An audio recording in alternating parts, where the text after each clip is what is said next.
My name is Sherman Bradley. I am the Vice President of City Gospel Mission out of Cincinnati, Ohio. And we work with a number of youth throughout our communities in a variety of different capacities. So let's transition into the question, what is a worldview?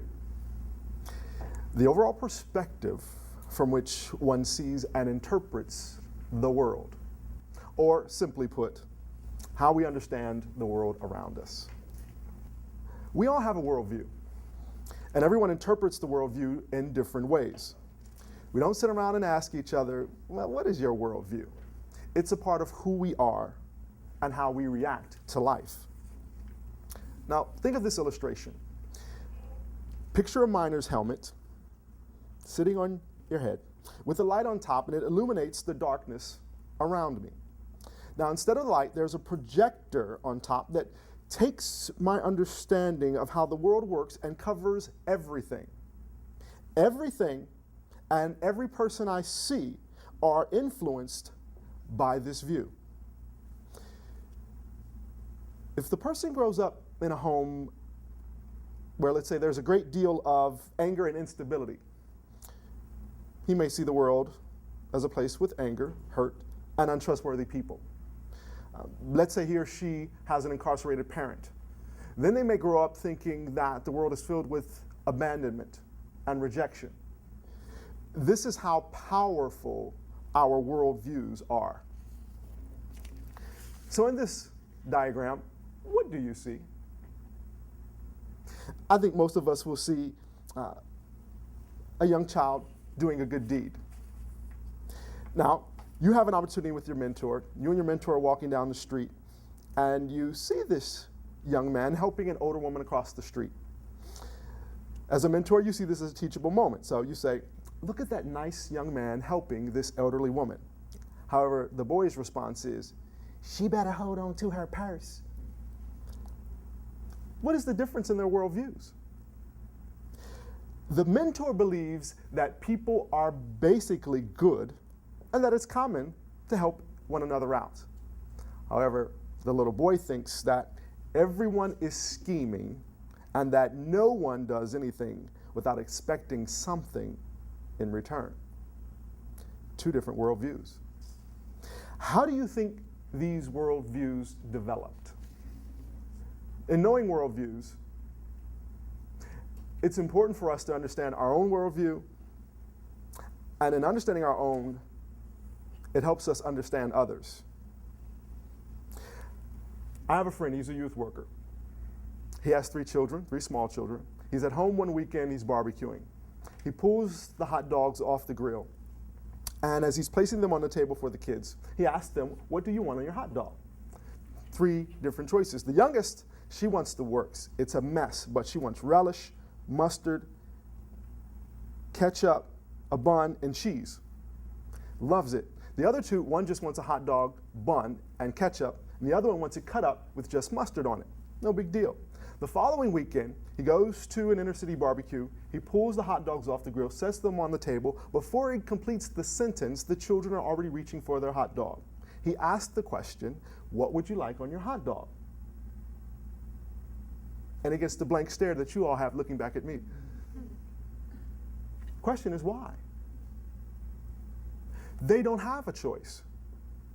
Typically, condiments are not on the list of to-dos when going to the grocery store.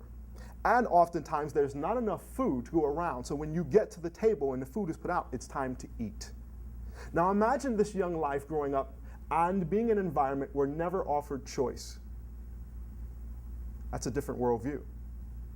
It's important for us to understand that in order for us to experience their world and not just see them from our world. Once we learn that we have a worldview that governs our understanding of the world, and that there are hurting youth who have a different worldview, we have the basis upon which we can begin to learn wisely from them. It's important for that learning in order for us to really build significant relationship. So what's mentoring's hidden secret? Who will learn the most? Will it be you? or will it be your protege? Will you change your protege, or will your protege change you? It's important to seek to understand before being understood. Not always a difficult proposition. But guess what? You may be the only person giving your protege a voice. Imagine that. Every human being deserves to be heard. And in order to do that, it takes an open heart and humility. So what's the secret? As the mentor learns, so will the protege. God will work in the mentor long before he works in the protege. The question is, can we have the patience? Understanding that we come with different worldviews is essential in this process. There's a young man, his name was Tommy, and the choices he would continually make just were difficult for me to handle. I couldn't get him to see another alternative. But Tommy comes from a background where his mother died early, his father he never knew, and after witnessing his uncle commit a crime and turning him in, his grandmother disowned him. So Tommy has a real yearning for love. Unfortunately, it's oftentimes in the wrong places that he goes seeking it. I had to learn how to embrace him without judging him and continue to love him right where he was. So here's another statement.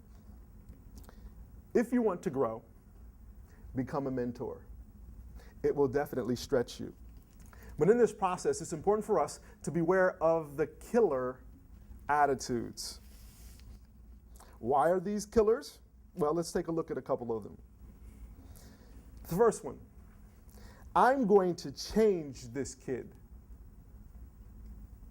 However, only God can change a life. So let God work through you.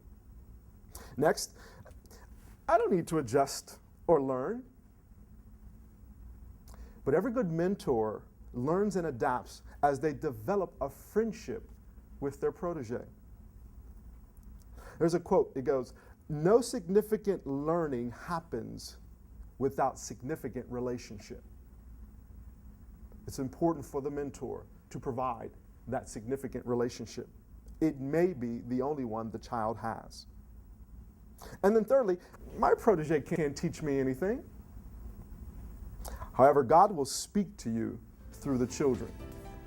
The question is, will you be listening?